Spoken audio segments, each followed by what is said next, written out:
Season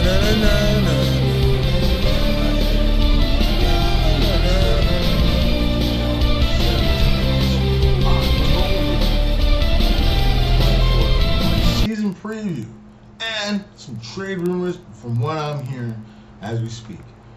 You know, I never saw a firing happening.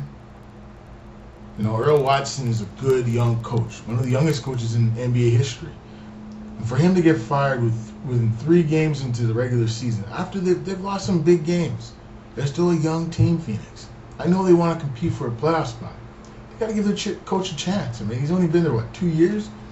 You know, they need more patience. And I think with Ryan McDonough and, Robert Schreiber, these guys got to have some patience. It's tough to have patience in the game of basketball. You want to win all the time. And it's never easy.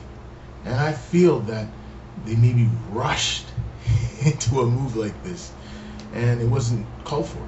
I feel that when it comes to making big moves, this was a big move. So, firing Eric, trading off Eric Bledsoe in the near future here in a package. Probably Tyson Chandler will be part of the package, and maybe one of their young players.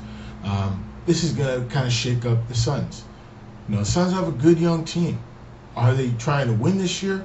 Are they building for next year? It's a good draft coming up. What do they do? I think they still progress to try to make the playoffs. I feel it's a good chance they make a deal for maybe a power forward and another point guard to replace Eric Bledsoe. The name of the teams that I feel that will probably try to get Bledsoe: the Dallas Mavericks, the Cleveland Cavaliers, another team, I see San Antonio, Boston Celtics to back up Kyrie Irving in Boston, especially with the injury to I think Kyrie will probably play shooting guard if he does go there to back up. Yeah, basically to help out Kyrie Irving in Boston, especially with Haywood out with an injury. So he's out for pretty much the whole season. The Nets, they could probably use him. So a few teams. Jameer Nelson, I'm hearing talks. The Rockets will probably sign him probably this week or next week. We'll see what happens. Chris Paul's injury is pretty serious. He's out for a while. They lost again, the Rockets. The Thunder have gone off to a slow start. Cleveland's gone off to a slow start. Toronto Raptors, watched them a bit yesterday. They look pretty good. They have some good young players. They're amalgamating to their roster. OG Anunoby, he's pretty good. Bruno Colopo, who they drafted pretty high a few years ago, the Brazilian. Nogueira is showing that he's going to be a star in this league. Just give him some time. I would be surprised if some teams try to acquire Nogueira in the next 3 to 4 weeks here. You never know. I mean, you look at the standings, Cleveland, the Clippers look really good to start of the season. The Knicks, they're not looking good. They're at 0-2, I guess. There's some pressure in New York, just like you saw in Phoenix.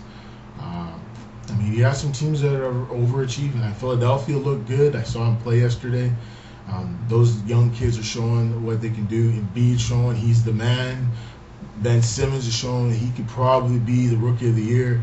Fultz, he has a ways to go. He's still learning the game. Fox, same thing. I caught some highlights of him in Sacramento. He's really fast, but the NBA game is so fast for him right now. Ball's starting to see how hard the league is, but hey, he still scored 29 points against Phoenix. It's going to take Lonzo Ball, the second pick overall, a little time to figure out the NBA. But once he figures it out, I think he'll be all right. It's going to take him at least 2 or 3 years before he finds his game. It's going to be tough for LA. I don't know how they're going to get those free agents like LeBron and Paul George. I think Paul George will stay in Oklahoma City because Russell Westbrook just signed a massive extension, $209 million. Same thing with Andrew Wiggins, $148 million. Same thing for Embiid with Philadelphia, $148 million. These guys are rich. So there's no doubt in my mind these are some good re-signings. It's going to be an interesting season. There's lots of time to go. You have some teams that are real bad like Dallas, Phoenix. It's a really good draft, folks. Really good draft. You got Michael Porter Jr. He's supposed to be good. Warren Barrett's son is in this draft. Thanks, Michael Barrett. He's very, very good. And there's a few other great talents. Watch your college basketball this year. It's going to be really, really good. Starts in a few weeks. There has been some major scandals with Pitino and a few other coaches, assistant coaches and stuff, some other programs. Really sad to see that. But it's real. There's big money in college basketball. And I think these players should get paid. The coaches get paid, but the players can never get paid. And I think the NCAA need to change the rules so players can get a piece of that big money. And they won't be rushing to get into the NBA if they're starting to get paid huge money to play in college basketball. This makes sense in the end of the day because it's better those kids stay in school for at least 3 years instead of just 1 year or just 2 years. They learn a little bit more about the game of basketball. They learn what they have to do to become the best in the world. Thanks for watching, folks. The one, the only Mark Anthony Spencer is back for October. Halloween is coming. I watched Saw today. It was a good movie. And, folks, just keep watching these NBA games. The games are getting interesting. I'm hearing there's some trades coming. There's some more coaches on the hot seat. I think Carlisle should be okay, but Jeff Hornacek, if the Knicks don't start picking it up, he could be the next coach to be axed. So we'll see you next time, folks. Thanks for watching.